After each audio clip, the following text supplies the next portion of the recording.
Pokimane apology tweet came out. She made a tweet about the situation. That's breaking news.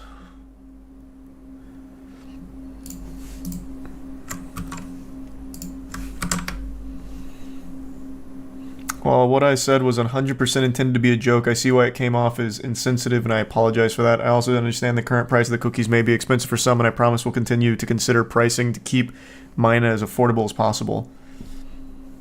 I guess that's quick and to the point. I don't know in what world people would hear that and assume it's a joke. It didn't seem like it, because you continued to expand on it about, like, you'll spend your money how you want, I'll spend my money how I want. It doesn't come across as a joke, but I'll take your word for it. This isn't really the thing, though. Like, you don't have to change your pricing if you don't want to. It's just people saying it's expensive. Like, it's just people saying it is expensive, which it objectively is. Like, it's such a simple thing. I don't understand how there's even, like, a debate. I don't know what Hassan disagreed with me on. It's just a very bad look to say that the people that don't want to spend that much on a snack are broke boys. Like, that's tasteless. It's rude. It doesn't come across as a joke from all of the context. And the point isn't to, like, bring the price down. It's just, hey, this is expensive. Probably won't spend $28 on cookies. That's it. It's so simple.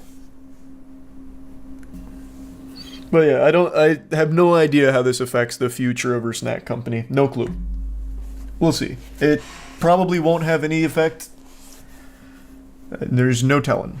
I'm sure she'll end up being fine regardless. Hassan just defending his friend.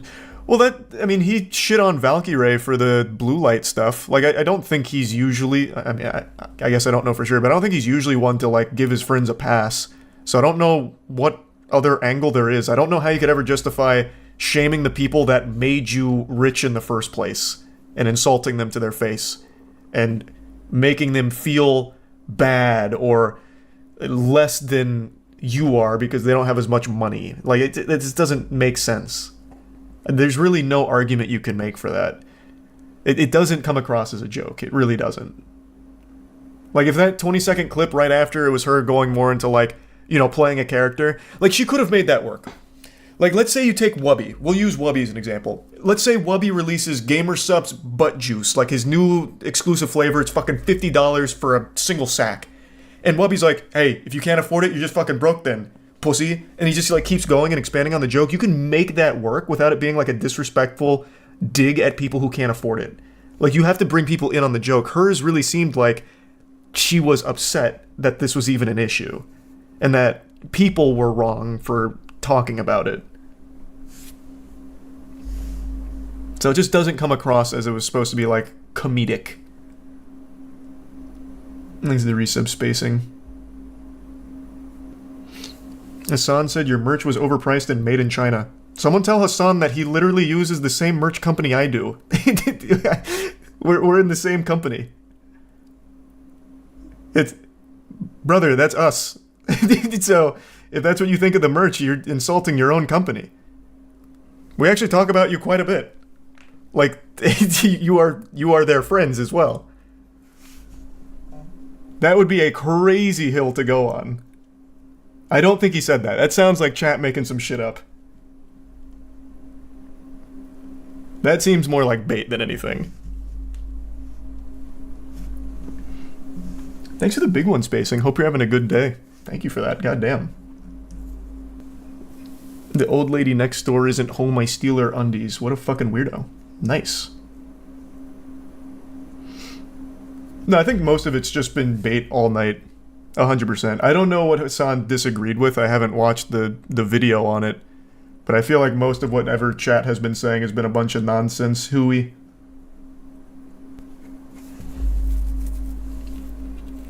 I don't know what Heartstopper is. I'll check it out at some point. I still need to watch Pluto. Pluto's the next one on my to-watch.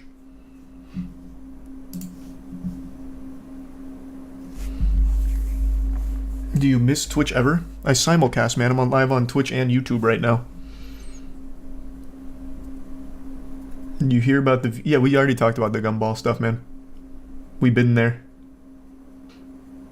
What would be your ideal FPS that could beat all the others on the market currently?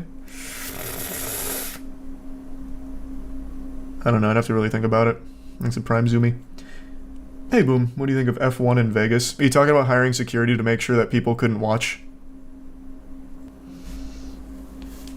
You guys going to the Christmas tree farm again this year? Probably not. That tree we got did not last very long. I know it's like really good to do that, and I'd like to support the the Christmas tree farm because they seem like good people trying to do a good thing. But man, that tree, she was struggling. I don't think we took care of her the right way. Needs a lot of water, like a couple gallons a day. A lesson we learned the hard way. I didn't know those things were so fucking ravenous. It was crazy how quickly that thing started to wither. Some of them sauce, yeah. I'm not sure who my favorites would be, though. Oh, it's not... okay, Jesus Christ. I know people aren't trolling about Hassan disagreeing. I know he made like an hour-long video or something. It's just, I don't understand what there would be to disagree about. No matter how you spin it, it is expensive, objectively, provably. And insulting your audience by calling them poor without many people being able to recognize it as a joke is a bad look. Again, even past the 20-second clip, she continues to expand on it in a way that's not joking about, you spend $8 on Twitter Blue, spend your money how you want, I'll spend my money how I want, and then right back to the game. It's not really like a haha atmosphere, and she doesn't really lead up to it in that context either. Like, that's it. The whole point is, it's just a bad look. People pointing out a legitimate thing, it's expensive. It's super simple. I just don't think this is a nuanced thing. The internet likes to take simple things and make them super nuanced. This is not one of those. So you're the arbiter of jokes now. Yeah, actually, I am the joke police. That shit was trash. If that's your jokes, it's shit. Go back to the drawing board. Yeah, I'll be the joke police for that one. I do that for everyone, by the way. Anyone that does like poor shaming or whatever, like going for that kind of shit, yeah, I think it's trash. 100%. No respect for it. How about that? Crazy hot take. I think it's lame. Offended easily. Yeah. Yeah, I guess so. I will play more Lethal Company. It's a fun game. You can buy it, man. I'm not your accountant. You can spend money on it. Anyone's welcome to. You see the beat? Yeah, we already talked about the gumball shit, man. We already went over all of it. Yeah, Last of Us Remastered, I know. It's like their third one. I really couldn't care less about it. They just keep remastering that shit instead of adding anything to it. Jimmy Kimmel's audience is asking him to apologize for Knocked Loose because it scared them. That's amazing. Wait, really? Hold on, I gotta see that for myself. I knew Knocked Loose was going on Kimmel, which I thought was a weird fit in the first place. But if the audience is demanding an apology, that's spectacular. Jimmy Kimmel fans ask for formal apology after inviting heavy metal band Knocked Loose to perform. Oh, Poppy was there too. Jimmy Kimmel invited Knocked Loose and Poppy onto stage for his live show. They're known for their scream-like vocals and grungy guitar riffs. Best known song, Counting Worms, gained nearly 40 million streams on Spotify despite only containing one actual verse of lyrics. Knocked Loose is fun. I like Knocked Loose. Good lord, this website's not even loading because of all the ads it's trying to fucking shove down my throat. His normal viewers and often top commenters on Facebook were quick to diss the choice. One wrote, "You know, I was trying to enjoy the program. Well, that's your first problem. You were trying to enjoy a program. Why would you turn on Jimmy Kimmel for that? You were already doomed from the start. I was sitting on the couch with my son, who was an adolescent." I don't know why he's screaming that. "Waiting to see the musical guest because we like nice music the show usually books. By the third or fourth junt from the guitars, my son was in tears." What kind of fucking word is that? Junt? Like gent? We bringing gent back? Man's out here just dropping new nomenclature here like a gadoosh. I like it. He doesn't like scary things, and quite frankly, I think the Kimmel Show and its staff should make a formal apology. Man, your son needs to grow the fuck up. If guitar riffs are scaring him, as an adolescent, come on. You're setting that kid up for failure. Man's gonna cry anytime there's a beautiful sunset. Oh, wow, wait. They kind of went hard for this performance. They gave him pyrotechnics, shooting flames. It's like the intro to Triple X here with Rammstein. And they're complaining about this? It's probably the most excitement Jimmy Kimmel viewers have ever seen.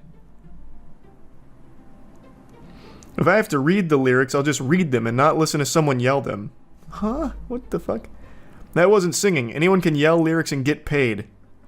This what not enjoyable.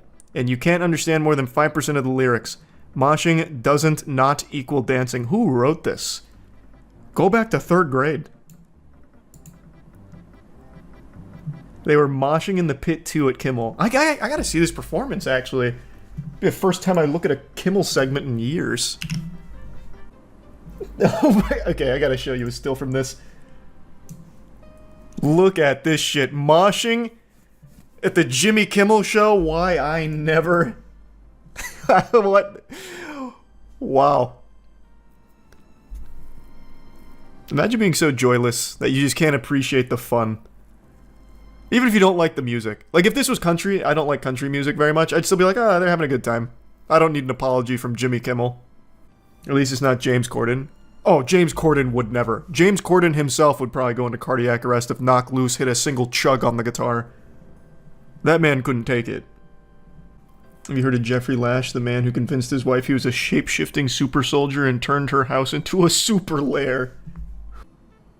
It's cool they brought Poppy too with Knocked Loose. This concert actually looks like it went hard. On Jimmy Kimmel of all places.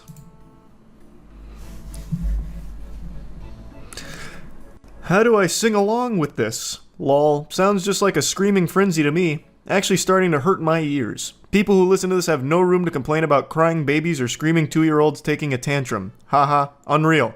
They call this music, Jimmy? I'm gonna go to the Facebook page myself. These sound so good. Actually, most of the comments are pretty positive. Well, not really. Never mind. The first 3 were positive. The rest are people mad. Pretty cool. I will say, I think it'd be amazing if Jimmy Kimmel actually did come out, like, tears in his eyes, issuing an apology for scaring his viewers by putting Knocked Loose and Poppy on. That would be truly fantastic. Did you hear about the California man who tried to smuggle 71 pounds of meth using a cow onesie? Yeah, I read them earlier today, actually. It was pretty cool. He's arrested at the Los Angeles International Airport after he allegedly tried to check 2 suitcases filled with clothing soaked in methamphetamine, including a cow pajama onesie. Prosecutors have indicted Raj Matharu with 1 count of possession with intent to distribute methamphetamine. I can't believe they caught him. He's free right now on a $10,000 bond, so sleep in fear. Any onesie could be compromised. You hear about the cemetery charging mourners for VIP passes when they want to visit their dead relatives. What? Who owns that cemetery? Nintendo? Yeah, cemetery charges mourners for VIP pass to visit dead relatives to help keep gravesites safe from undesirables. Wow. Wow. The Garden of Remembrance located in the town of Stoke-on-Trent. That's the name of a town, Stoke-on-Trent? That sounds like an insult. That sounds like something you would say to someone during an argument. Fuck you. Well, Stoke-on-Trent, John. It says those who don't purchase a pass will only be able to enter the cemetery during office hours. From January 2025, the site will be protected by electric gates. The gates at the front of the site will open and close automatically at set times. Fuck me, it's like breaking into Area 51 just to visit a dead relative. The entrance to the cemetery... I keep saying cemetery. The entrance to the cemetery will be via VIP pass, making the site secure for our staff, families, and visitors. Please ensure you have your pass in good time for the new year. Okay, it claims that it costs 10 euros, approximately 12 bucks per pass for access to the Rose Garden, and $6 per pass to visit a grave.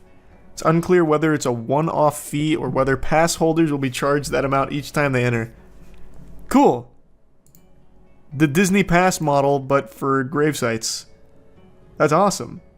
That's just what we needed. Fucking microtransaction battle passes for cemeteries. Love it, love it. You gotta get your cemetery subscription in. Otherwise, you're not leaving flowers for Mima, I'll tell you that much. Kids, we bought a season pass to visit your grandma. Separate notice says non-VIP pass holders can still enter the grounds from 9 a.m. to 3 p.m. Monday through Friday. Oh, so it still has some public access. Please note there will be no access at the weekend, on bank holidays, or any other dates when the office is closed. Thanks for your cooperation. Now I need to pay a membership fee to visit my dad's grave, Jode Bourne, whose father, Mark Bourne, is buried in the grounds, wrote on Facebook. This is an absolute disgrace. Shame on you, Garden of Remembrance. This gravesite is absolutely beautiful. What? Look at this. That's a premium pass holder right there. Sounds like EA's behind it. Wait for the holiday season pass. It's gonna be big. That's true. Surge pricing model. Is that even legal? I guess they own the land. The owner, Jason Taft, hit back telling a local newspaper that he spent approximately $10,000 on security and tech upgrades to keep it safe. VIP passes are believed to work as key cards that will open gates that provide access to the site. There's 1,300 graves there, and we could not send that many keys out so people can come and get a card if they want one. We're not locking people out, and this gives them access till 9 p.m. when we would normally be closed. People can know it's safe when they're visiting, and they'll be safe from undesirables breaking in now. The key cards are not coming into force until January 1st because people wouldn't be happy if we did it before Christmas. They're not going to be happy in general, man. He handed out 90 free passes to the most vulnerable members of the community who have relatives buried there. What a hero. Pay to win cemetery experience, yeah. I thought it was appropriate to do a little drama follow-up and update to a few stories I've covered over the last few days now that they've begun to settle down a bit and the smoke has started to clear. So this will be the little after credits scene to a movie to give you closure. The first one being the clown YouTuber that violated the Geneva Convention of the Internet and committed the unforgivable war crime of abusing YouTube's copyright takedown system and strike system in order to bully creators that were making fun of him. Now, normally I'd call someone like this a mustache-twirling evil supervillain, but that just doesn't apply here because I'm pretty sure this guy couldn't grow a single fucking molecule of facial hair if he was given 1,000 years in the wilderness surviving off nothing but bear liver. It's just not in his DNA.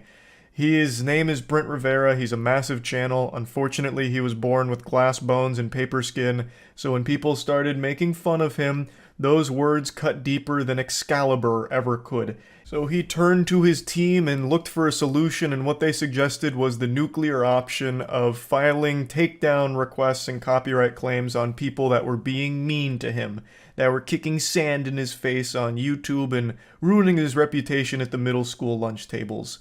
Now, this isn't one of those like silly, trivial, oops-a-daisy moments that people just forgive and forget as if it never mattered. This is a very well understood, severe thing that can legitimately ruin someone's career based on nothing other than hurt feelings. It's also illegal what Brent Rivera did, which is knowingly filing bogus takedown requests and copyright claims. That's not exactly allowed. So he used this option against some people that were making videos that weren't positive about him, and one of the most vocal victims was a channel named Dumpy. Dumpy fought back very hard against what had happened because his channel was at risk of being taken away from him because he had hurt this asshole's feelings. Now, the situation was YouTube actually sided with Dumpy and they weren't going to take down the videos, but they did end up taking down one piece of content, which is still alarming, and the future of his channel was, of course, in a pretty scary spot, not knowing what Brent Rivera would do next, like would he double down on it and try and go even harder, so he was rightfully upset and concerned. And now it's been 2 days since then, and Dumpy has posted a follow-up video where he went over the whole situation and actually showed a DM that Brent Rivera sent to him, which claims that he will be releasing all of the copyright notices on his channel, and then even says that he applauds him for grinding and putting in the work to make a career on YouTube. It's something that a lot of people are scared to do, but you have proven otherwise. I wish you all the success on YouTube and your career, bro. Hope he can resolve this. He also says that he won't be taking down any of his future videos if he makes them, and I hope that extends to everyone who has made videos about you, Brent, not just Dumpy being the biggest one. That should be a no-brainer that people are allowed to criticize you and make videos talking about your content without fear of you coming in and trying to snatch their entire fucking channel away because your feelings got hurt. So hopefully it's not just Dumpy that you're doing this for. But I do want to mention that second paragraph where he talks about, like, Dumpy's grind and how he's, like, proud of it, happy to see it, and, you know, wishing him nothing but the best in it. To me, that just reads very insincere and phony. That seems like very corporate PR speak, because his whole grind and everything you had a huge issue with because it was at your expense. So why are you going to pretend like you actually really appreciate it and admire it? Like, just be honest. Like, it just doesn't seem honest at all. There's no reason to put up a facade. You can just be like, bro, your videos fucking hurt my feelings. I overreacted. Yeah, is what it is. I'm releasing it now. I see this as a big fuck up, a big blunder. And that'd be a lot more respectable than trying to put on this, like, bro, you're a fucking grinder. You're out there nuts to butts and you're doing it big. That shit is so fucking lit. And I know you're going to keep doing big things. I am so proud of you, actually. I'm so fucking proud of you. Patting him on the ass. Like, it's not genuine. Like, and there's just no reason to even pretend to be. So maybe I'm wrong. Maybe Brent really did love it. You know, I couldn't tell you. It doesn't seem that way. But that's not where that ends, because when Dumpy posted this video going over all of it, Brent went into the comment section to do a super thanks. And this is probably a feature none of you know about. I don't have it turned on for my channel, but it is something that exists on the platform, where you can just directly donate to a creator in their comment section and it highlights your message. Brent used that feature and donated $400 to Dumpy and said this. In the meantime, while the copyright request is being retracted, here's something to help, smiley face. Again, sorry about that, bro. So he's putting an apology on the back of $400 here. Dumpy did reply to this. He didn't really accept the apology, and then also mentioned that he still has active copyrights against other creators that he's aware of, which, you know, I think Dumpy is well within his right to not accept that apology, because, you know, it's you almost took away his entire fucking career because he hurt your feelings. There's not really a whole lot you can do to make Dumpy like you or just, like, forgive that. It's just a matter of moving on from it. You are doing the right thing, which everyone will appreciate. You are walking back on this bullshit here with these takedown requests. That is good, but I just don't think there's a whole lot you can do to earn anyone's trust back or view you positively. It's something that you'll have to prove over a long period of time if you actually learned anything from this whole situation. He says that him and his team responded too emotionally to it, which he's absolutely right on, but this is an option that should have never been considered in the first place, obviously. So yeah, that's kind of the update here. He is retracting the copyright takedowns and the claims and whatever, so that is great, though his image is still ruined as a result of all of it, but big appreciation for doing the right thing. So that's always good. Now moving on to the next one that I'd like to give an update on. It's my least favorite Twitch streamer. This was a Polish woman who was streaming while driving, and while looking at her phone, because she was distracted driving and just looking at her fucking phone while driving, she ran over someone's dog. It is an absolutely awful video to sit through. It is fucking painful to listen to. It was very, very sad. This absolute imbecile even mentioned that there were a lot of dogs around near the road, and then got a notification on her phone from Twitch chat, so she went down to just fucking stare at Twitch chat for a very long time, and then just blasts one of the dogs. I was under the impression, as most people were, that the animal didn't make it, especially judging by the sounds that it was making, and just the speed that this girl was driving. Like, this was like some Fast and Furious shit. She was like fucking drifting around. I'm exaggerating, but she was going very fast. But apparently, the dog is okay. Pyrocynical made a video on this and actually did a very thorough deep dive, finding some very interesting sources to follow up on what happened, because this took off on Polish social media. Like, it went big in the Polish community. And according to some pretty seemingly reliable sources, the dog is okay. The dog is fine, and it will recover fine, which is miraculous. This dog is made out of pure fucking adamantium. Took a hit from a speeding vehicle and then is walking it off, just rubbing some dirt in it, and is going to be okay, apparently, which is a fantastic thing to hear. That is great news from this awful situation, but it in no way excuses this streamer. I still think she needs to face legal ramifications for what she's done. I have absolutely no sympathy for any distracted driving whatsoever, whether it be drunk driving, texting and driving, fucking reading Twitch chat thoroughly while driving like she's trying to fucking spell check some assignment, just literally staring at chat more than she's looking at the road. I have no forgiveness for that kind of shit. She should absolutely lose her license at the very least, but I am happy to learn that the dog is okay from this incident, assuming all of the information Pyrocynical has put out there is accurate, and it does seem accurate from everything I've seen. So I just wanted to give that follow-up. That's like actually a nice happy ending there. The best ending would be dog is fine, and also the girl gets punished heavily for this whole situation. That'd be optimal, but right now I'll settle for the dog being okay. So yeah, I just wanted to give these two little quick follow-ups to these stories that I recently talked about, since more came about from them. And that's really about it. So yeah. Yeah, I'm sure you've noticed I'm wearing the same outfit, same clothes, because it's been over 24 hours since my last shower. I've been busy. What are you going to do about it? Call the stink police? Get the odor officers out here? I'll shower here shortly. Today, we're doing something we haven't done in a long time. We're looking at an apology video. This one I could not resist talking about. It is a shockingly bad apology videos, even when you consider all of the classics we've seen come out over the decade. It's a TikTok creator named Michael Duvall.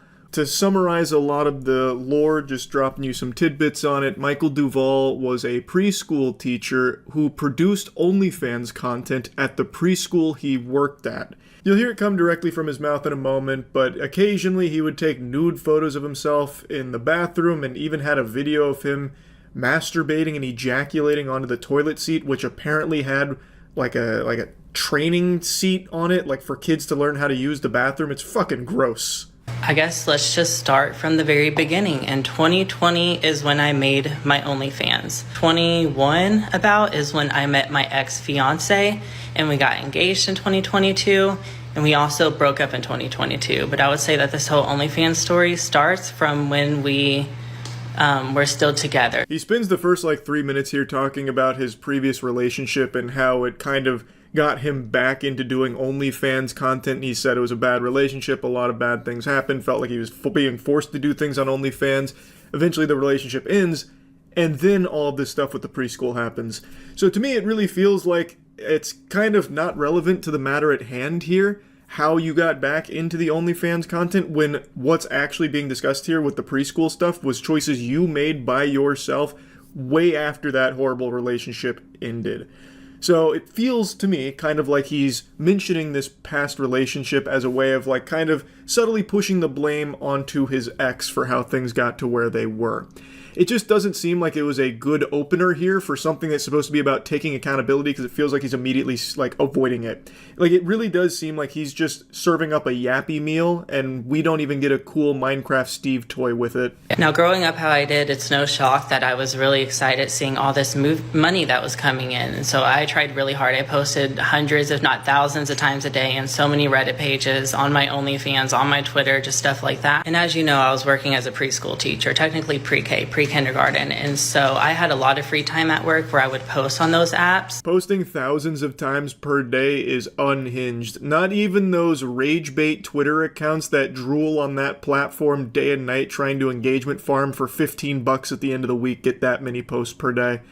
That is a crazy amount, especially while at work. How would you possibly, as a pre-kindergarten teacher, think that it's appropriate to just be posting all day on these platforms, and for that kind of content too? That's a fucking disgusting thought process where you'd go from all right kids, nap time, go to sleep.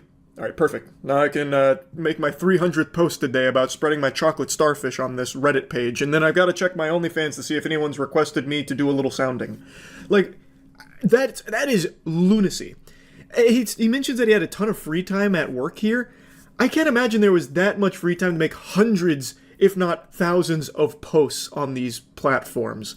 Like, when were you ever even doing your job of teaching pre-kindergarten? I did go to the bathroom a few times and snap a nude. A lot of the reason why I did that was because I was getting paid by people, and now when I said that, people thought I was getting paid by like I don't know if you can say this word, PDF files, you know what I'm trying to say. People thought I was catering to them, and now with some of those Reddit groups I was in, I should not have been in. They were definitely like dad, son, trans girls. I got kicked out of a lot of groups for like not even fitting the criteria, and it was definitely weird. But when you're in sex work, I don't know. I was just too blinded by the money that was coming in. I know that's no excuse. Here comes the cold water. It was pedophiles that were paying you to do those things. He keeps denying that, saying that it was, just people wanting to see him do it. It had nothing to do with the location or anything like that. But here comes the truth, like a fucking boxing glove out of a wall, the sock in the jaw. That is exactly who it was, and a lot of people were no doubt paying him because it was in a preschool and shit. He took photos in the fucking preschool classroom he taught at, too. They weren't bare butt cheek photos and nudes or anything, but he would take photos in his actual preschool classroom with his ass sticking out towards the camera. How are you going to say that you weren't selling these to pedophiles? They clearly knew you were in a child environment doing these sexual things. So then fast forward to the day I took my first nude at work. I honestly don't remember it, but I do remember that I would get paid like say $45 to take a picture. They'd say go take it, and I would. Now I never did any of this while clocked in. I wasn't allowed to have bathroom breaks like that unless it was an emergency, of course. So when I was in the bathroom, I was upstairs, classrooms were downstairs, I was far away from everyone, in the teacher's bathroom that was locked. That's another thing people are confused about, because they see that the toilets had like little training seats on it, and there was 2 toilets in the bathroom, which was kind of weird. And I think like originally a long time ago, those were kids' bathrooms and we would use them in an emergency, but for the most part, those were for the teachers. Like a suitcase, there is a lot to unpack here in just this small section, so let's start at chapter 1 here. He claims he never went dicko mode while on the clock at work. He said that when he took those nudes, it was when he was off the clock. Now let's flex our neurons here for a moment, activating 100% of our brain power for a little Jimmy Neutron blast. If you are off the clock, why would you not just go home and take those photos then? Why do them at that preschool? My thought process is the reason he would take the photos there at that preschool is because he knew that that's what people wanted from him. He likes to claim that they weren't pedophiles and he wasn't catering to these fucking freaks. Yet, if he was off the clock while doing this, why wouldn't he have just gone home if the location truly didn't matter? Food for thought. Now moving on to the next piece of this fucking gross puzzle. He says that the bathroom that he would take those nudes in or film the masturbating videos in was the teacher's restroom, which is far removed from the children's restroom. It's on, the upper level, and it was locked, so that way kids couldn't access it. This was the teacher's only commode. Yet, he calls attention to the fact that there is a children's training toilet seat on there, as well as another toilet, like a tiny toilet for kids. And he even does mention that sometimes this still was used by kids in an emergency. He blows his wad, fucking dumps a load onto the children's toilet seat in this restroom. Even if he's telling the truth about it being not during work hours, off the clock, and it is separated from the other children's bathroom, this is still an incredibly fucked up thing to do, and it's very clearly in a restroom that does have child things in it. I'm not excusing anything I did. There's definitely no excuse, but I do just want to say that it would have happened at that time at any job I worked at. If I was working at the movie theater, still would have happened there instead. It just so happened to be at the daycare, which makes everything so much more worse. No excuses whatsoever, except for the excuse he's making right now. He's speaking about this like it was some kind of natural disaster, like an unavoidable calamity, like an asteroid hitting the Earth. He's talking like Thanos. This was inevitable. I was going to be stroking my shit till it shot yogurt ropes on a toilet seat for OnlyFans content. It was just a matter of when and where. Could have been a movie theater. Could have been your grandpappy's outhouse. But damn it, it happened to be this daycare that I worked at. Like, what the fuck, man? The audacity for him to try and compare what he did at that daycare to it happening to him at a movie theater, if he happened to work in a movie theater, is a crazy leap. You were a preschool teacher. People were sending their kids to you under the assumption that you were going to educate them and those kids would be safe. And in that environment, you were making explicit content. You were making sexual posts. You were making pornography in the fucking bathrooms, man. That is not even in the same ballpark as if you went into a movie theater bathroom and ejaculated on the toilet seat. It's also crazy that he's trying to say, like, it just so happened to be at that daycare. Goober, you chose that location. You made the conscious decision to film that content and take those photos at the daycare. It wasn't just some random chance where you happened to spawn in at the daycare and had to film it right then and there, or else you would have fucking died or something. You made the choice to film it there. You could have just waited until you went home and did it at your house in privacy, as opposed to doing it at your job at a daycare where children go. Like, I don't know why he's trying to make it sound like, oh, it was just completely, like, it just happened to be there. He did that on purpose. There's no reason or excuse I shouldn't have waited till I got home. I guess I was just too focused on the money, and at that time I hadn't started my social media career, or maybe I just started it, but I was really focused on the success I was getting on OnlyFans and all the money I was earning, and I used that money to start my shopping vlogs, and that's how I got started on social media full time. He finally mentions that he could have just went home and did it. He has no reason why he couldn't have just gone home and done it. However, I truly think that he knew what he was making and for whom he was making it for. That's what I believe. There is a reason why these fucking weirdos were requesting him to take these nudes and make this sexual content during his time at the preschool. They wanted him to be at that location for that content. And I really think that Michael Duvall knew that and was probably concerned that if he tried to fulfill those requests outside of the daycare, he would lose their business. He would stop making as much money as he was currently making from them. Now, he does say that it was 4 or 5 posts that people had pointed out, and he has taken down since and is no longer earning any money off of them. But the fact he did this at all in any capacity, even one time, is still just inexcusable. Being successful on social media. Should I have done it? No. It was gross. It doesn't excuse anything, but at the same time, I hate when people call me names when I know it's not true, or people assume that I was doing stuff that I wasn't doing just because it was at a daycare. Where it was had nothing to do with what I was doing or what I was putting out or the people I was talking to. Those people did not know where I work. Those people did not care where I work. I remember I did post in some of those groups before, like, I'm a teacher. I was trying to have that shock factor. I was trying to have that thing that makes me kind of different. A broken record. He keeps harping on this point that the location didn't matter, but he immediately contradicts that by saying that he would even advertise that he's a teacher to these clients as like a shock thing to stand out. So, wouldn't you think that since you have said you are a teacher and they are requesting and paying you to take these photos, that the location does matter? It's not like these people saw you were a teacher and then started paying you to take photos building a rocket ship with assless chaps on. They were asking you to take these photos at the daycare. Like, I really think it should be pretty clear that the location did matter to them. At least, that's what I think. I think that's pretty obvious. That's my opinion on it. I don't know why he's trying to deny that the location was, like, a selling point to these people when he is actively saying that he would tell them that he is a teacher. And I know my full story, I know the truth, but that does not excuse what I did at the preschool, and that does not excuse... I also have racist tweets, which I know if I address this, people will bring that up. Now, this is where his apology takes a crazy turn I haven't seen before. He is breaking new ground, a pioneer in the apology meta. While addressing the current subject, he then gives something else here that nobody was talking about until he brought it up. In the middle of this discussion, he then says, oh, also I have racist tweets. I have racist tweets as well. And it's like, whoa, wait, where did that come from? Tweets from like 2014 where I said the most insane things. I said things about animals I shouldn't have said, like abusive, not sexual.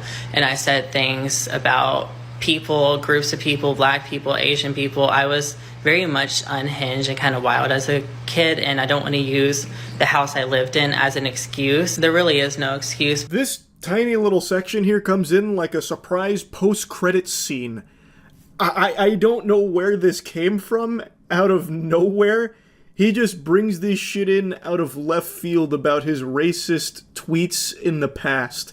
And like some things he said about animals in the past. Very odd. I was also doing a lot of drugs, and I know I said I didn't want to bring up any excuses, but that's just partially why I don't really remember everything. And so seeing it come to light, it's almost like me seeing it for the first time because I've completely shut it out of my mind, blocked it out. What? So now you're saying you were doing a lot of drugs at the time, so you don't even remember a lot of these things? A little confused here on the plot. Were you doing drugs while working as a pre-kindergarten teacher? Like you were showing up to work high, and because you had done so many drugs, it led you to think it was okay to make that content? Or are you saying you were doing so many drugs at the time that you did that content sober, but then the drugs blocked it out of your mind, like clouded it? I'm a little lost now on what this claim is about the drugs and not even remembering doing a lot of it. And to tell you the truth from my mouth, because I know hearing it from rumors, it can sound a lot worse than it was. I promise you no kids were ever involved. What I did in that bathroom had nothing to do about the building I was in. I know I let a lot of people down, and the people I let down the most is mothers and people with kids and people who thought they could trust me and knew who I was. I just want to say I'm truly sorry. I never meant to make anyone question the type of person I was. I never meant to hurt anyone. I never meant to make those mistakes. Kind of nuts to me how he says that it sounds a lot worse than it was. Buddy, it was that bad. Like, even all the things that he shed some light on only served to confirm everything that had come out about it.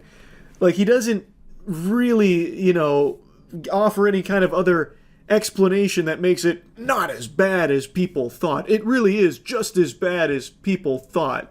The rest of the video, though, is spent with him saying that he's sorry to mothers and people that he let down with all of this, and he does keep mentioning that the building didn't matter, which, again, he contradicted himself earlier when he said that he advertised himself as, like, a teacher to these people, so I think it did matter. Like, they were requesting that. Like, I think it very much did matter. He doesn't want to admit it here, but I really do believe that he knew that it mattered.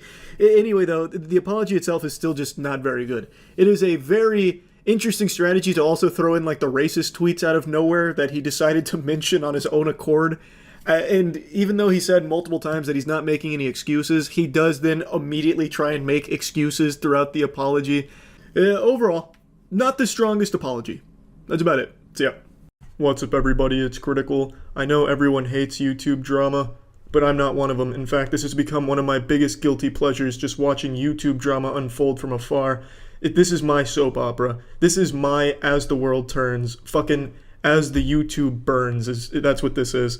And it's great. It's just this big hubbub over very mundane things on the website, and it's become so popular recently, and I can't help but kind of tune in because it's very fascinating.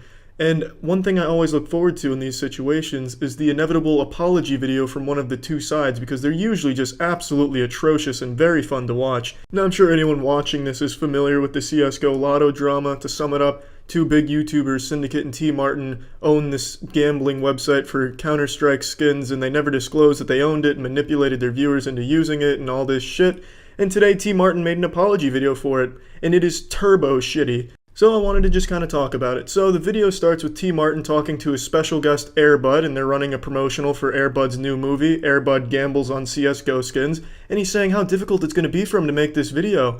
So right away, T. Sharton has made me very uncomfortable and squirming in my chair like my rectum's been tickled by a fucking porcupine, because it's the most cringeworthy attempt at using one of the most popular techniques for public service announcements and emotional campaigns, where you get a cute animal there to get the viewer's guard down, make them feel like you're being real with them, make them feel like they're being genuine, and just kind of elicit sympathy from the viewer. And Tmartn's trying to utilize this technique, but he does it atrociously. It's just an absolutely abysmal attempt, and it comes across as so fake and so forced and just sets a horrible tone for the rest of the apology video. Now, I'm not going to play too much of the video because there's nothing to really be gained by listening to this human Ken doll repeat himself. The gist of the apology is he is sorry that you were too fucking stupid to understand that he was the owner of CSGO Lotto, and he is sorry for not spelling it out for your dumb ass every single day in every single video, reminding you that he owned it. It's your fault. This controversy is nothing that he's done wrong. It is just your fault as a viewer for not knowing that he owns CSGO Lotto. and he makes it very clear that he has done nothing illegal whatsoever.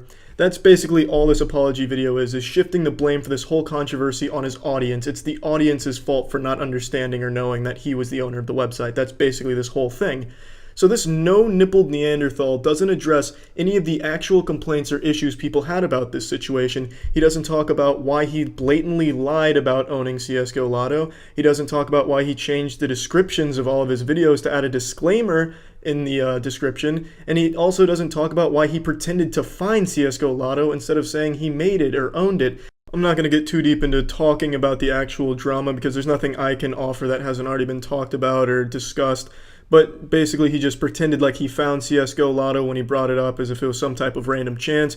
Oh, you know, I was on Google looking for new $2 million villas to buy that I could use as public shitting arenas where I can invite homeless people in to just shit in all the rooms in the house if they'd like, you know, because I'm a good guy, you know. But while I was looking for this, I happened to come across a diamond in the rough. It's called CSGO Lotto. I'll put the link in the description in case you guys want to check it out. It's kind of cool. It looks really nice. I hear the owner has a massive dick. It's just, it's a cool site, you know. I think it's good. I'm not associated in any way. That's basically what he did. He pretended he didn't know what it was, and he doesn't talk about any of these issues in his apology video. This man doesn't take responsibility for shit. What he needed to do was grit his tiny tic-tac-ass teeth and just say, look, I fucked up, I did this, I did that, I shouldn't have done any of those things, and he would have got a lot more respect out of people, and they wouldn't have seen him as this fucking asshole that I think the majority of people see him as now after this apology video. Because all of this comes across as so fake, and just reading the comments and just looking at how people are reacting, they all see right through it. He is just sorry he got caught, that is all. He doesn't give a fuck about the situation or his audience in general. He just wants people to keep watching him no matter what so he can continue to live in his expensive 2-story mansion with his nice truck in the background and that peculiar modern art painting in the background that looks like Solid Snake inside of a Mr. Meeseek's uterus.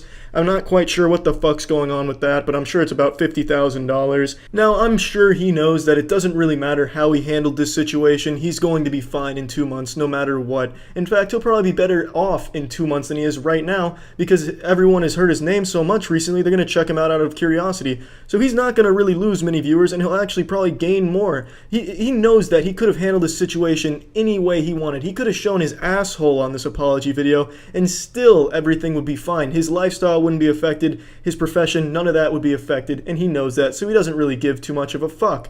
And another thing that really upset me about this video is the way he ended it. He ended it with him grabbing the camera like he was about to give me a fucking Ghost Rider penance stare. Come on, bro, you gotta do better than that. Edit that shit out. Have you never edited your own video? Do you just have beavers slap their fucking tail on your keyboard and edit your shit? Come on, pussy fart, do better than that. Now, I know everyone talks about, oh, how do you kill a YouTube channel? There's just no way. They're too big to fall. That's bullshit. A YouTube channel can die just like any other website or any other company, anything like that. All it takes is for people to stop watching them. If you really feel passionately enough that you really don't want this guy to be able to continue to manipulate people and do types of shady shit, stop watching him. It's that easy. Don't go on his channel to dislike and insult the guy. It doesn't fucking matter. It just really makes no difference. If you want a YouTube channel to disappear, you stop watching it. That's how it works. That's how it works with a lot of shit in the world. If you just give it attention, it's going to persist. There's no such thing as bad publicity. That's a saying for a reason, because as long as it's being talked about, it's going to continue to exist no matter people's opinions on it. The only way things really do fade into obscurity is you stop supporting them or just acknowledging them. That's a better word for it.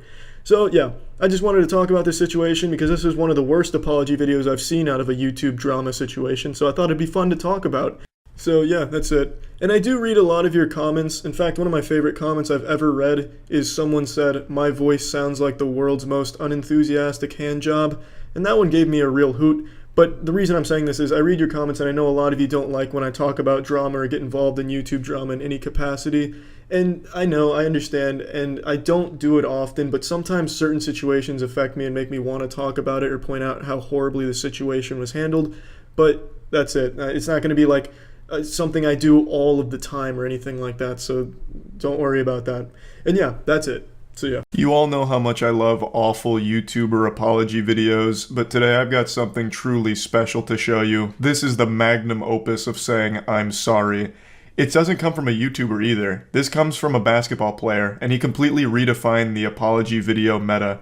He made an entire apology documentary. I'm talking about Draymond Green. Now, I don't know how many of you are some red-blooded American, brewski boofing, patriotic sports fans, but I'm going to break down the situation for those of you that aren't and don't know what I'm referring to. Draymond Green is a professional basketball player, plays for the Warriors, and recently he was filmed in practice punching his teammate after an argument. I can't show the video because YouTube will probably age restrict it for shocking and disturbing content, which it's not. So I'll just paint the picture with words here. So Draymond Green and Jordan Poole are at practice, and then some words get exchanged between the two. I can't read their lips, and the quality looks like it's straight out of 2001 off of a goddamn Motorola Razr, so the quality's fucking abysmal. Don't know what they said to each other, but they were some not nice words being exchanged. Perhaps Jordan Poole hit him with a SpongeBob reference that he didn't appreciate, something like, "Hey pal, you just blow in from Stupid Town." Then Draymond Green gets up in his face. Jordan Poole pushes him off, and in response to that, Draymond Green fucking cranks a mean one and lets a go-go gadget extendo knuckle sandwich fly, absolutely blasting Jordan Poole. I don't think it was a full-blown knockout, but Jordan Poole did hit the ground hard. Like, he went down harder than the UPS delivery driver throwing my packages at the door.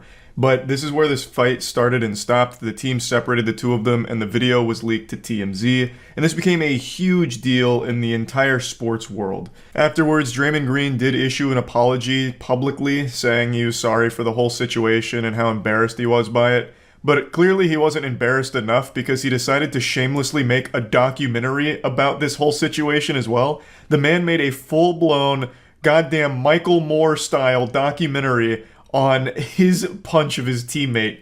It's so weird and goofy. I'm going to show that to you now, at least bits and pieces of it, but I also want to let you all know, if you're not familiar with Draymond Green, the guy has a reputation for being a bit of a douchebag. If you just type in Draymond Green hitting players in the nuts, you can watch full compilations of how many times he's kicked other basketball players in their ball sack. He's made a habit out of it. There's one player in particular, Steven Adams. I believe he's kicked him in his fucking jewels 3 times. 2 times in one game, if I remember it correctly. So he's got a reputation for being a bit of a dirty player and a bit of an asshole. So this was just a nice cherry on top of that already pretty bad reputation. On October 5th, Draymond Green and teammate Jordan Poole got into a verbal altercation during practice.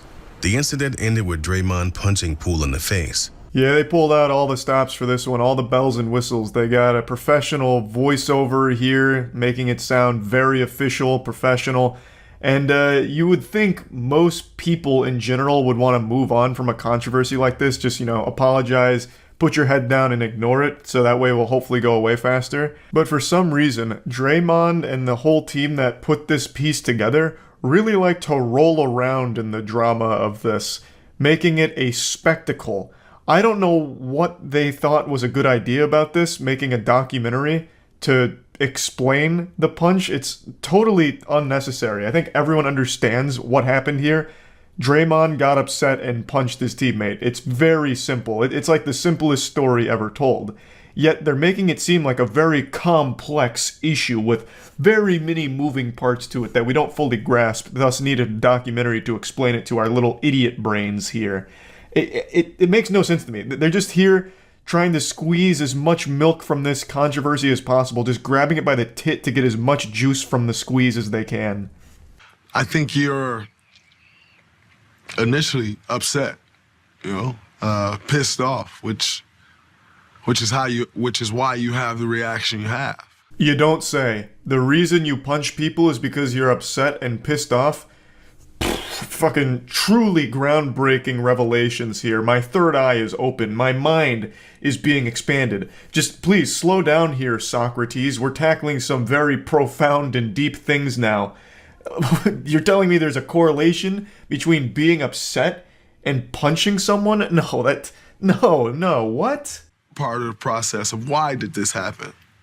And walking yourself through why. The different things that can get you to why what took place actually took place. It's not that deep. I wasn't even there and I could tell you why this happened. Because he hurt your feelings and you lashed out, you had a little temper tantrum and punched him. It's not a confusing situation that needs like a deep explanation. The only question I'd be asking is, why didn't you aim for his nutsack like you normally do?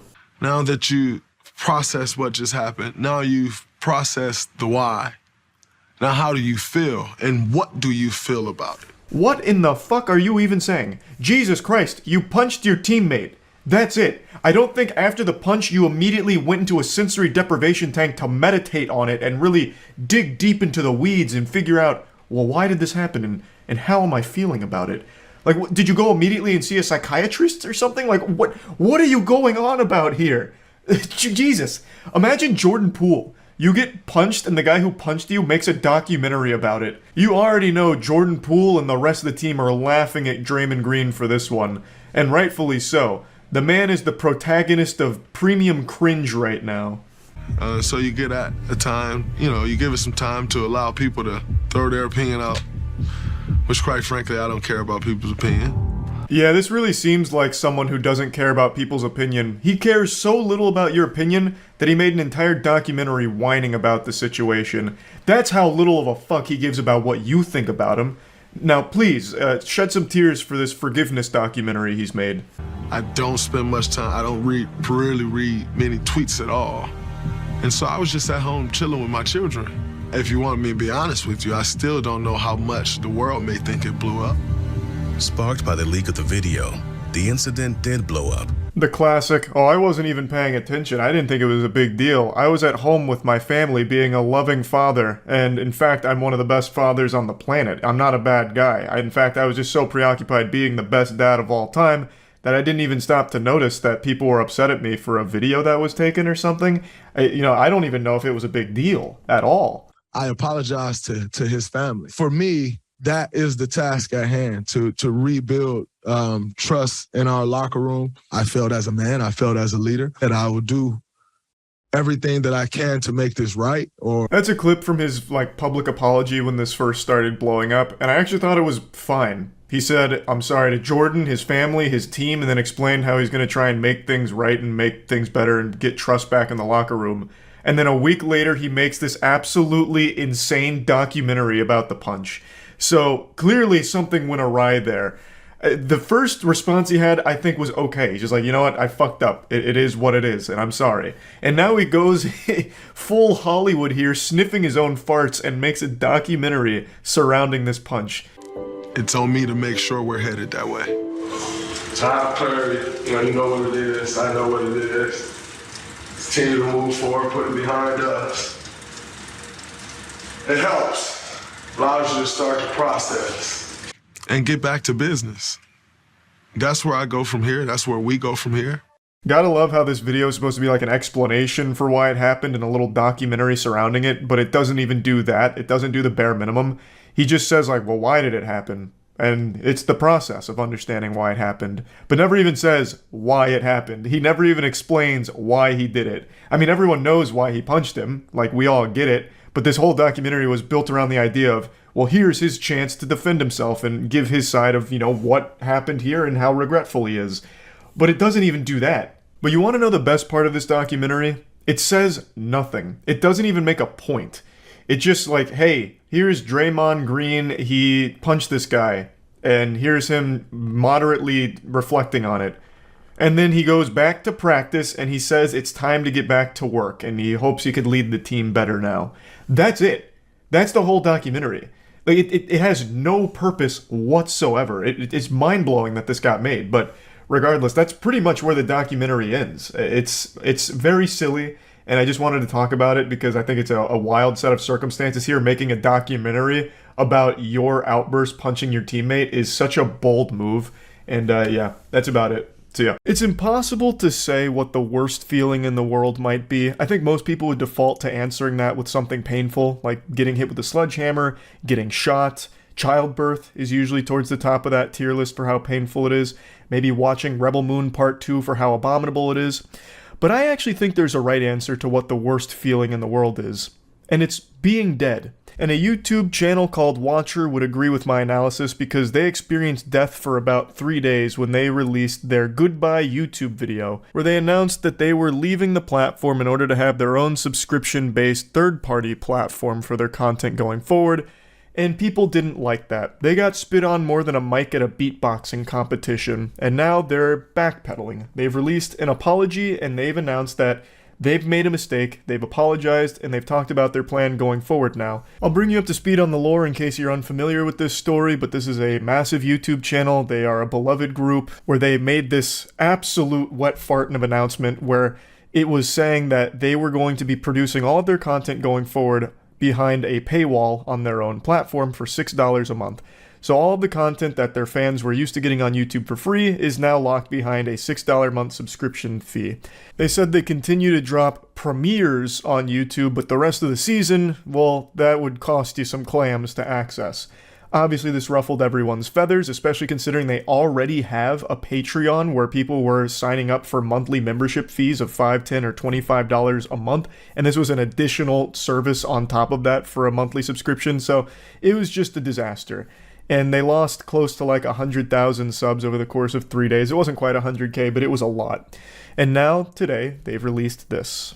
Hey everyone, last Friday we announced that we're leaving YouTube and launching our new streaming platform. We messed up. A lot of you spoke out with extremely valid comments and concerns, and we want to take the time now to address those. We've been reading the things you've been saying, and we're sorry for the way we handled this, as well as the way we communicated it. Right up front, it succeeds where a lot of other YouTuber apologies fail. They say they fucked up, and they say the golden word, I'm sorry. They make an apology right off rip. So it's a pretty good start to this one, all things considered. We understand where you're coming from, and we're making immediate changes. First, we want to affirm that you are the reason why we've been able to do anything at this company. You helped us every step of the way when we left BuzzFeed to start Watcher at the top of the pandemic in 2020. You've supported us in so many ways by watching our content, attending our live shows, buying our merch, becoming members of our Patreon, and giving words of encouragement over the years. This is another super strong moment here because it's tugging on the audience's heartstrings. It's very much buttering them up in a positive way. I'm not saying that as a negative thing. It's clear that they recognize the significance of having that audience. The whole content creation shit online doesn't work if no one's watching it. I mean, I guess if you had like an army of bots that view it like you're a kick streamer or something, then maybe you can make an argument that it'd be sustainable even if you don't have a single human being watching. But clearly they understand that you need a passionate audience in order to survive in the online cyberspace Thunderdome. Now, there is something I want to mention here, though. He briefly mentions some of the ways the audience has supported them over the years, such as buying the merch, attending the live shows, subscribing to the Patreon for the monthly fee, and encouraging words.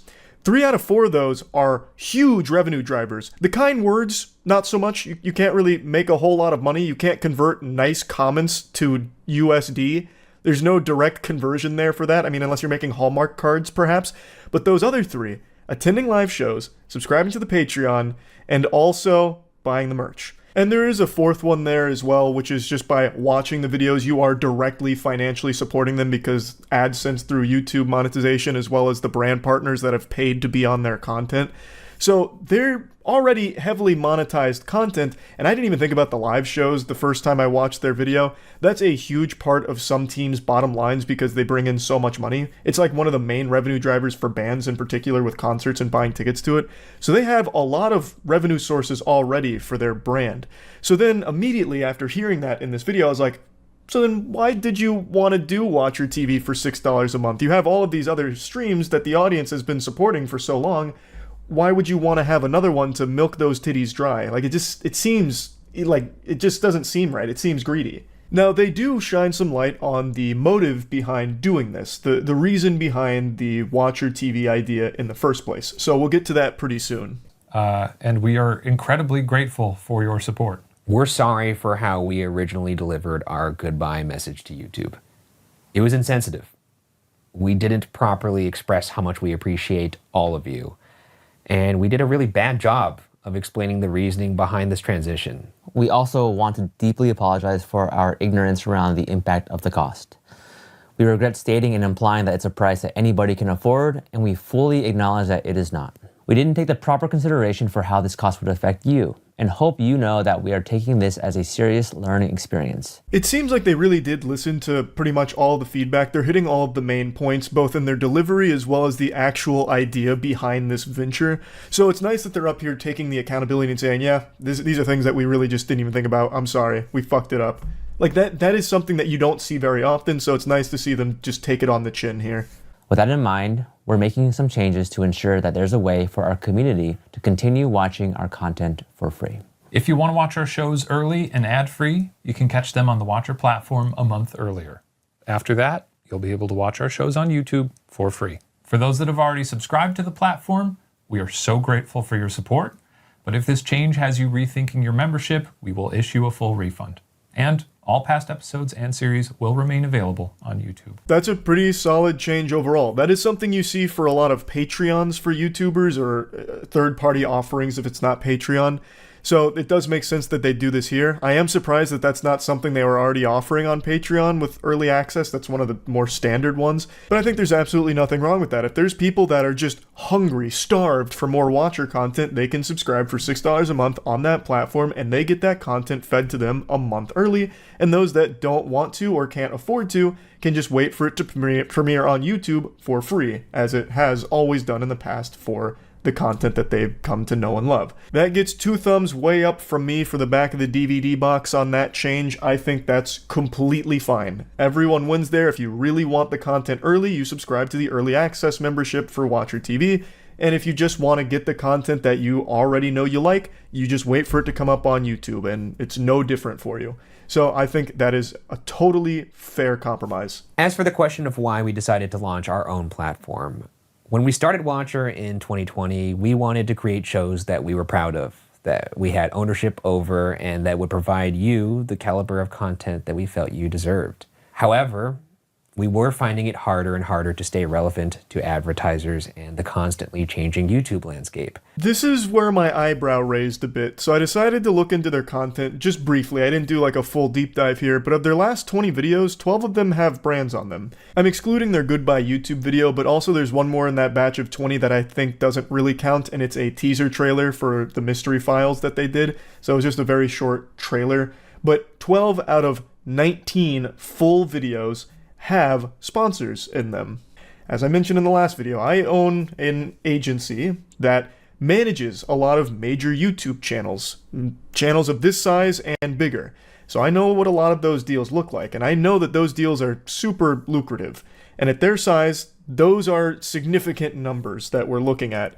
Over half of their videos of the last 20 are brand partnered. It doesn't seem like they were really struggling to get brands on their content, so I don't exactly know what he means by staying relevant to brands, especially because in this industry, brands focus mainly on your cold, hard Carfax, your metrics, your numbers, and they pull in great viewership numbers as well as a very engaged community.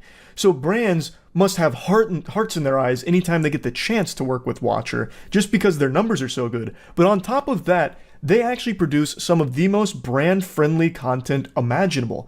This is the type of shit brands salivate over. It's long-form, highly produced content, and the creators actually do skits for the ads. At least in all the ones I've seen. They do like a fully produced brand piece in this content. So the audience actually enjoys watching these ads. That is a match made in heaven for sponsors. So I was very confused on what he meant by staying relevant to brands. And then the second thing about, staying relevant in like the ever-changing YouTube ecosystem, that's a totally understandable one. I get that. The YouTube ecosystem is 100% like this boogeyman that no one fully understands. But it doesn't really make sense to me. We found it harder and harder to compete in the ever-changing YouTube landscape, so we abandoned it. We waved the white flag and said we're defeated, so we created our own platform with blackjack and hookers. That's a Futurama reference. I'm not saying that's what Watcher TV is. But the point is, why would you go from this is a lot going on YouTube and it's changing to, all right, guess we got to leave it now and then charge people for access? That just doesn't really compute to me, because you kill your brand, obviously, which I think they've recognized now from all the feedback. It's very hard to get people to subscribe to $6 a month content on a third-party platform they don't know, as opposed to just showing them some free YouTube videos. You built your brand very successfully on YouTube, and you were still only growing from everything I can tell.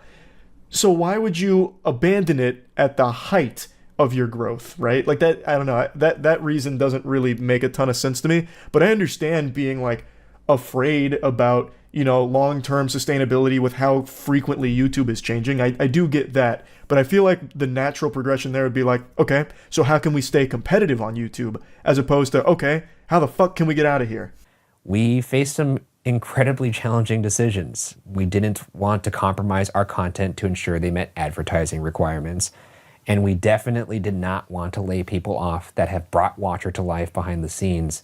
And we didn't want to bring Watcher to a close, which would have happened if we stayed solely on YouTube. That's why we decided to launch the platform, so that we as a company could continue, we could pay our staff fairly, and not only continue to make great content for you, but expand with new shows, new voices, all ad-free. And now with the addition of accessible options, this is a decision that we all believe is the best for Watcher. All those reasons he lists are perfectly reasonable. You don't want to lay off your staff, great. You want to pay them fair, great.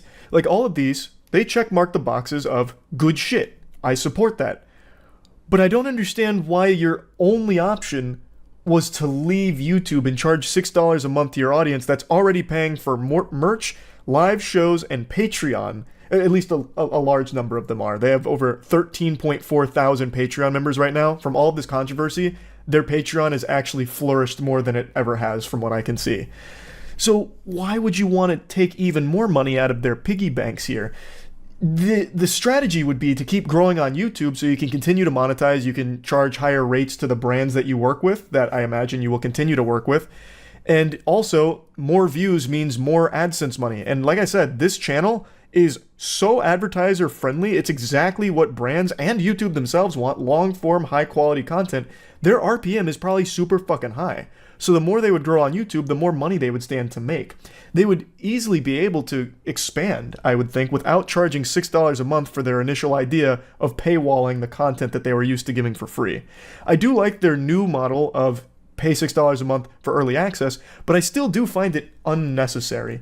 I feel like the only reason that's there is because they can't fully walk back that now. They can't just get rid of that because people have already paid for it, so they need to offer something to those people that have already signed up. But I don't think it's a necessary thing for the survival of their brand. I really don't.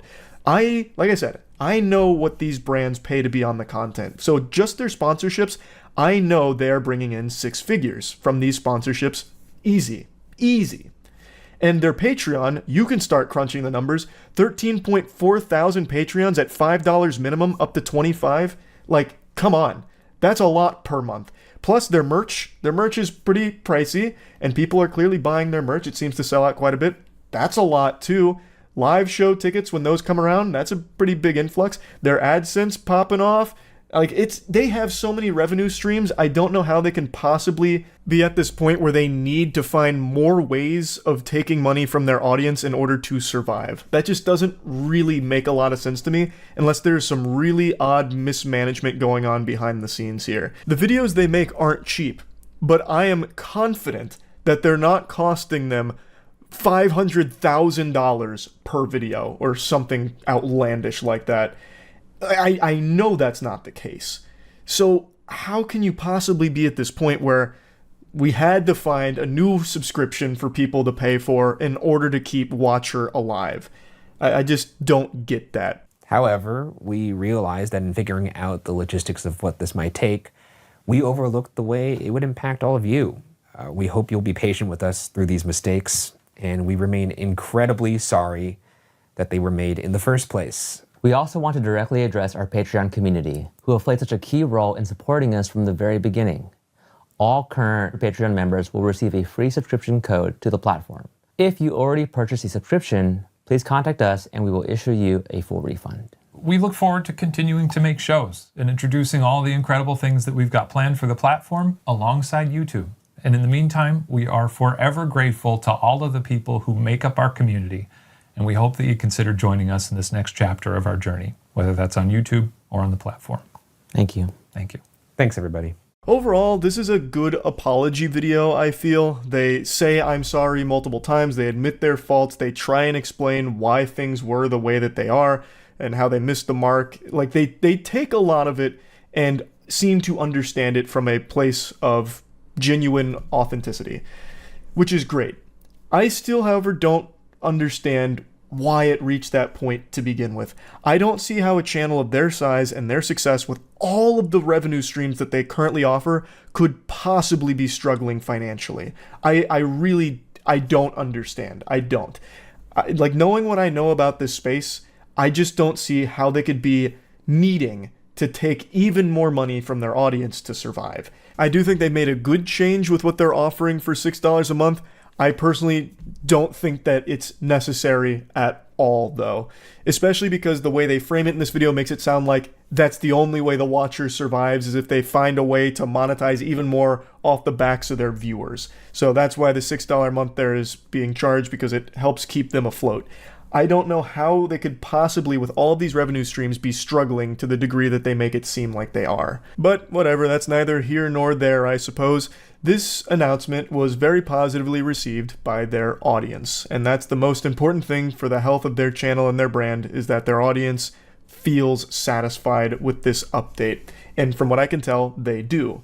A lot of them do still state that there's been a breach of their trust here with what they tried, but it seems like they're forgiving and willing to see how things play out for this group in the future.